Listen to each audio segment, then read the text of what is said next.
Hello! Welcome to Wheel Talk. I'm Aes Sedai. Today we're going to talk about the Eye of the World Chapter 12, Across the Taren. In this chapter, Moiraine, Lan, and the Emond's Fielders get across the Taren. Duh.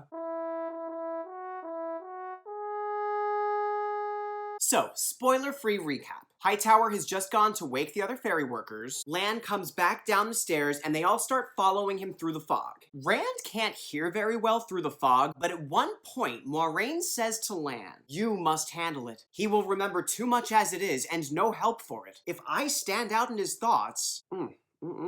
They get to the ferry landing. Lan hisses, and he goes over to Perrin and throws aside his cloak to show the axe that Perrin's carrying. Perrin's got a big axe. Rand's like, okay, and he kind of throws aside his own cloak to show his sword. Rand's got a pretty big sword. Rand sees torchlights approaching through the fog. Hightower, the ferryman, and his 6 ferry helpers show up. Lan kind of strikes this pose with his hand on the hilt of his sword. He looks ready to just spring an attack. Rand puts his hand on the hilt of his sword, kind of trying to imitate Lan. He's kind of embarrassed. He hopes no one notices, which I totally noticed. What a loser. Tom Maryland steps forward and holds out an empty hand, and he kind of does this flourish.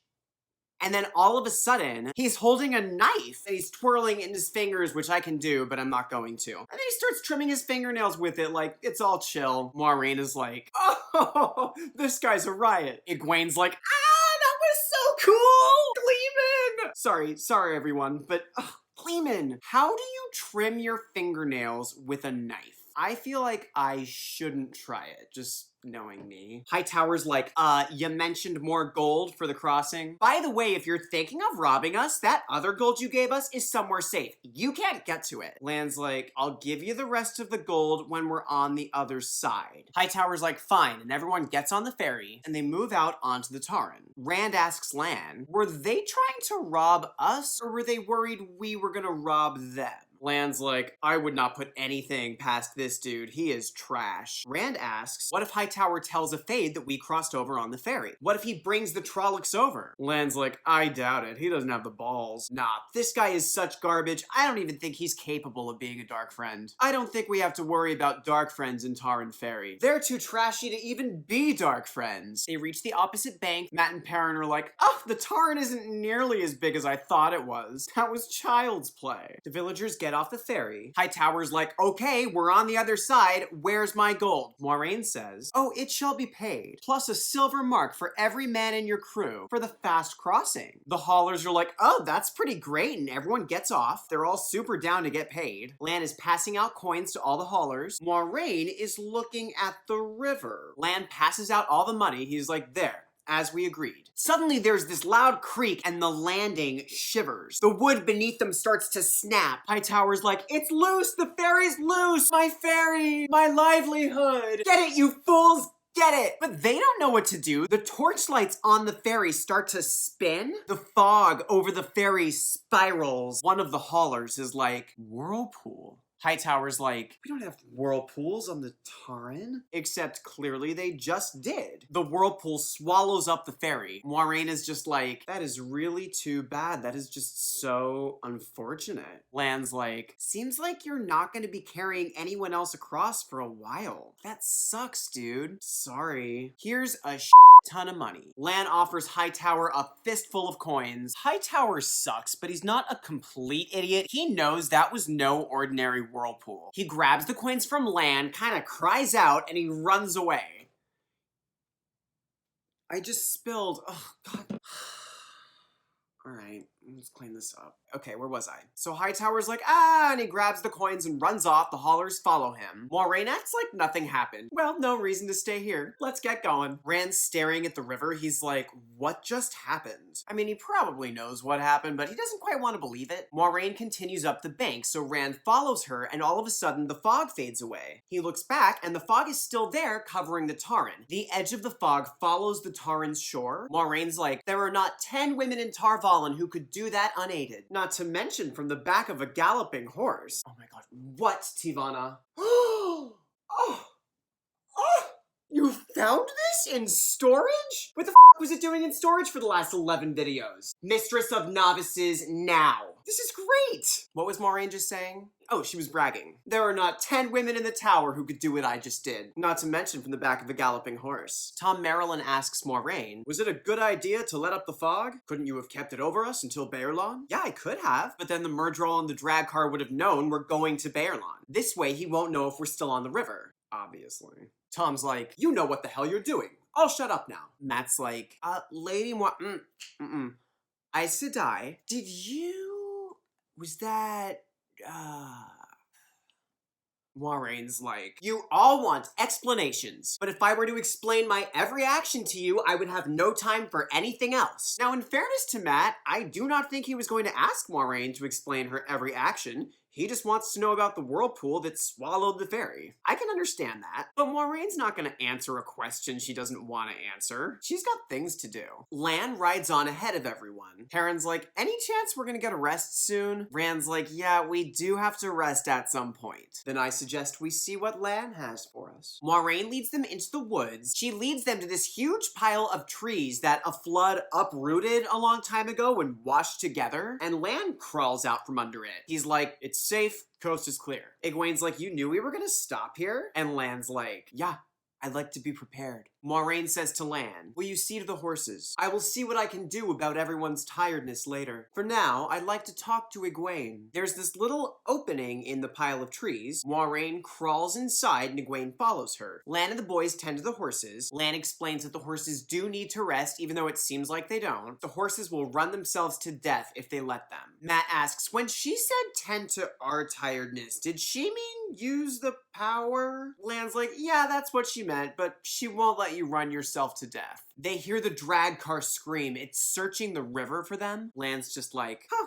that was lucky. Let's go inside. I'm hungry. They all crawl into this little opening and then through a tunnel. And then they get into this cave that's made out of tree trunks and branches. Tree fort. I love it. There's a fire going and Moiraine and Egwene are hanging out next to it. Moiraine is saying to Egwene, the one power comes from the true source, the driving force of creation. The force the creator made to turn the wheel of time. Saidin, the male half of the true source, and Saidar, the female half, work against each other and at the same time together to create that force. Saidin is fouled by the touch of the Dark One, like a rancid oil over the surface of water. The water is fine, but you can't touch it without going through that foulness. Only Saidar is still safe to be used. And you really think I can learn? Egwene asked. Her face shone with eagerness. Rand had never seen her look so beautiful or so far away from him. I can become Aes Sedai? Rand jumps and hits his head. Tom Marilyn says, don't be a fool. It's beyond you now. Child, you are one of the bare handful of whom there is no need to learn. Touching the true source will come to you, whether you want it or not. But without the teaching you will receive in Tar Valon, you may not survive. Of course, the men who channel die, but some of the women die too. The women who survive, they become...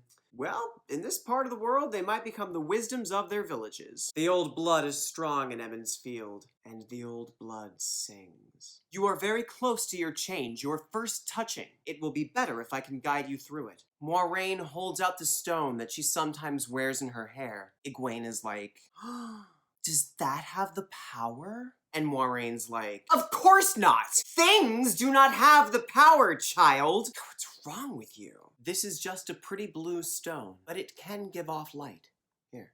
Egwene takes the stone. Moiraine touches the side of Egwene's head. Look at the stone. Clear your mind of everything. There is only the stone and emptiness. I will begin it. No thoughts drift. Rand is not into it. He's like, she has to fail, she has to fail, please, light, let her fail. Well, light flashes in the stone. Moiraine and Egwene are staring into it. Another flash. Another. Until the blue light is pulsing like the beating of a heart. Rand is like, Moiraine's doing it. Not Egwene, it's the Aes Sedai. The blue stone flickers one last time. And then it's just a stone. Egwene's like, I thought I felt something, maybe you were wrong about me. I'm sorry I wasted your time. I have wasted nothing. That last light was yours alone. And Egwene's like, it was? Nuh-uh. Oh, but it was barely there at all. Now you are behaving like a foolish child. Most have to study for many months before they can do what you just did. You may go far. Perhaps even the Amerlin's seat one day, if you study hard and work hard. Whoa, whoa, whoa, whoa, whoa, whoa, whoa. Hold up. Are you telling me? Get out. She hugs Moiraine. She's freaking out. Thank you. Rand, did you hear? I'm gonna be Aes Sedai. Ta-da! Oh, I'm so excited for her. What a cool thing to find out. I mean, that's what everyone dreams of. The moment someone shows up and says, by the way, you could totally do magic. Egwene 2 chapters ago, not my favorite. Egwene in this moment, I get it. I am partying right there with you, girl. I'd be the same way. And that's the end of the chapter. Woo! The next part of the video is the 13th depository. I'm gonna dive deep on the chapter and I'm not gonna hold back as far as spoilers go. By the way, I've had a lot of tea, so if you haven't finished the books, I recommend not watching this part. I don't want to spoil the books for you. I would be heartbroken. Are you kidding? No. Also, if you haven't finished the books, this will sound crazy. I pronounced this meeting sealed the flame. I've had a lot of tea. Did I say that yet? Sue me. But I'm ready for this. Okay, I want to talk about this thing that Moiraine says to Lan at the beginning of the chapter. What do you all think of this? Being careful not to set this book on fire. You must handle it, Moiraine said, in answer to something unheard from Lan. He will remember too much as it is and no help for it. If I stand out in his thoughts, she doesn't finish the thought. Clearly Moiraine, wait. Oh my god, I forgot I have my walking stick. Clearly Moiraine, you know what, holding up this walking stick is not necessary, I realized. Is this the most tea I've had in an episode? I guess we'll find out when I watch it. I think Lan wants Moiraine to use a finder coin to compel Hightower. I don't know why else being in his thoughts would be an issue. Remember in chapter 2, Moiraine gave Rand, Mat, and whatever his name, Ewan, a coin. Once she's given Rand and Mat the finder coin, she expects to be able to control what they do. I believe Lan wants Moiraine to do the same thing to Hightower. Maybe she uses it to make sure he doesn't bring Trollocs across like Rand suggested. So I think that's what Lan and Moiraine were talking about. If you disagree, let me know. I would love to hear it. I think I'm right though. I'm not gonna spill this again. I'm not spilling this again. Everyone, it's Pride Month, and for Pride Month, I wanted to do something special. Something crazy. In honor of Pride Month, I'm switching to vodka. No, I'm kidding, that's not it. Brace yourselves. 3, 2, 1. Ta-da! Whoa! This is weird. Okay, now we're gonna change locations. Get ready. Ta-da! Yes! I feel like I'm not really decked out for Pride. Oh, that's so much better. In honor of Pride Month, I want to talk about my experience reading The Wheel of Time as a gay man. Spoiler alert, I'm gay. It feels right to talk about this out of character as Brian. So, when I'm not playing Recappa, I am a cisgendered male. For anyone who isn't sure what that means, being cisgendered means I identify with the gender I was assigned at birth. I'm collaborating on some Wheel of Time content focusing on gender, and I absolutely plan to talk about it on Wheel Talk. That's a very important conversation. But for today's discussion, I'm gonna dive into what it was like to read these books as a gay guy. I scratched my face and I smeared my rainbow. So Recappa's not supposed to talk about her age, but Brian totally can. 12 years ago, I picked up the Eye of the World for the first time. I was 21. I had come out as gay 4 years before that, but I was still newly out of the closet. I was still figuring out what life as a gay man was going to be, and I was still really scared about it. And I did not pick up the Wheel of Time expecting to read about LGBT characters or the queer experience. I was super used to the fact that if I'm gonna read a book by a straight author, in general, the characters are gonna be straight. I was used to that. But I fell in love with these books. And over the years, The Wheel of Time came to really mean a lot to me. And to read book after book after book about this massive world and never come across a single gay man, it was painful. It made me feel left out. And that might sound silly to some people, but that's how I felt. And then after years of loving The Wheel of Time and waiting desperately for it to come out, I read A Memory of Light. And A Memory of Light gave us these two moments. Though Baltier was not one of the great captains, he was a fine commander, and had served Candor well since his king's death. Many had assumed that the queen would marry Baltier. That, of course, was foolish. Ithenia looked at him as she would a brother. Besides, anyone who paid attention would know that Baltier clearly preferred men to women. During the last battle, when Pavara is talking to Andral with her mind, we get this. "I'm considering bonding them," she sent back, "not betting them, Andral. Besides, Imarin prefers men." Andral paused. "He does?" "Of course he does. Haven't you been paying attention?" What a dumbass. That last part's not in there, I'm just having fun. It's pride! Really, these are throwaway moments. They're so brief. I can totally understand someone reading that and being annoyed. Like, seriously, that's all we're gonna get? But for me, after years of loving The Wheel of Time, after years of these books being a part of my life, it really meant something to me. I felt like Brandon Sanderson or someone on his team was reaching out to say, hey, you've been here for 13 long books. And just so you know, there are people like you who exist in this world that you've come to love so much.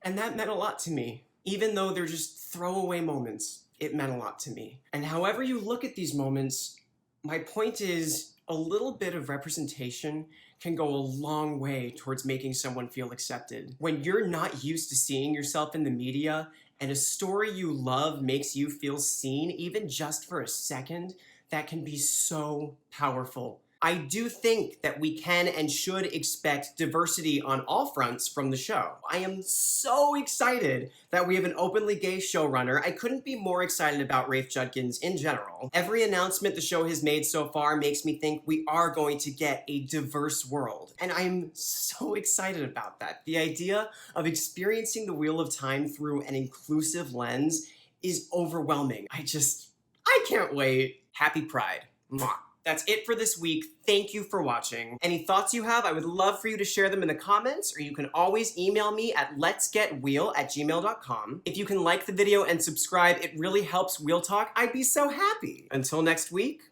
walk in the light and keep it wheel. I'm not ready to wipe off this face paint. I'm gonna go throw myself a parade.